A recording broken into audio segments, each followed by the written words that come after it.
Good morning, it's James. I do hope and pray this message finds you and your loved ones peaceful, thriving, and well. Thank you for your time. Thank you for your energy. I deeply appreciate you for showing up the way that you do and giving me this honor and blessing to connect with you today. Today's message is going to be short, to the point. It is poignant for the times that we're living in, and I do believe that isn't it amazing how the universe works, how God works, how Spirit always comes in when you get out of the way and allow Spirit to come in. And I was asking for a lot of guidance over these last few days. Been having a lot of things happen in some personal health matters with our daughter.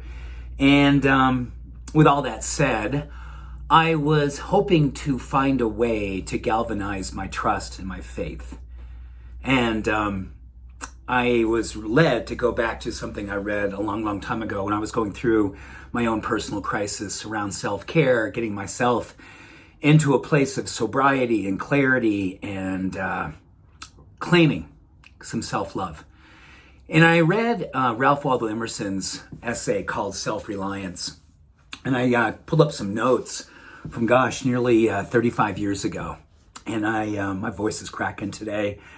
And I know you're with me, so I'm just going to keep going. And I wrote down these notes literally back when I was 25 years old, and I pulled them back up, rewrote them because I want to make sure I didn't miss the opportunity to share them with you today. So Self-Reliance is an essay. When Ralph Waldo Emerson wrote this, it was all about a time in his life when he needed to go inside because what was happening on the outside didn't feel like it was supporting him.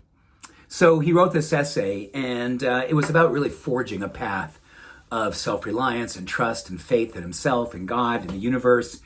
And these are the things that he wrote. I think all of us will probably connect with each of these four pieces. First thing he wrote was independence from groupthink.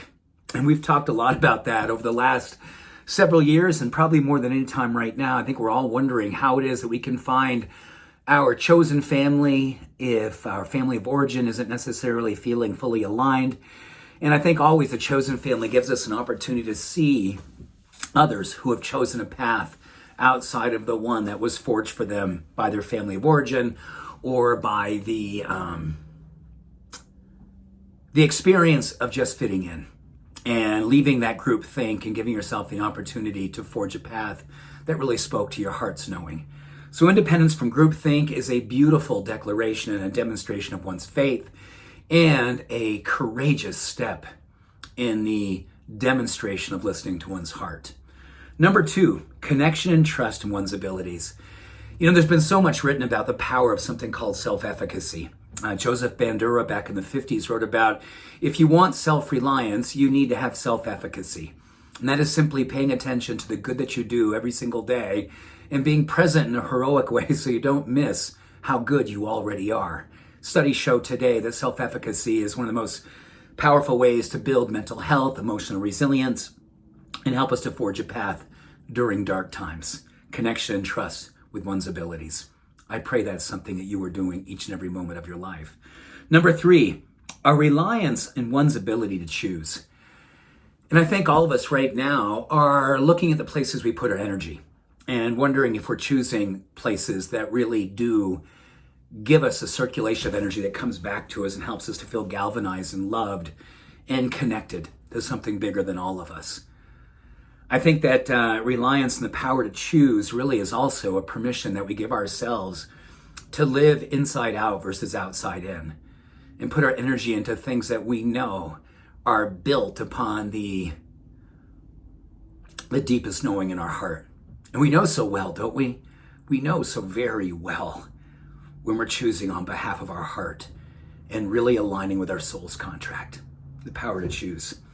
And lastly, show yourself your integrity and your character. That is the one I want you to hear more than anything. It's the one I want to hear and live more than anything. I want to be bravely connected to my character. I want to be fully connected to my integrity. I do not want to lose myself in the midst of all that's going on around me, things that I cannot control, but really coming back to what I know I can control. The power that is inside of my mind to choose thoughts that are compassionate, connected, courageously grace-filled, and open.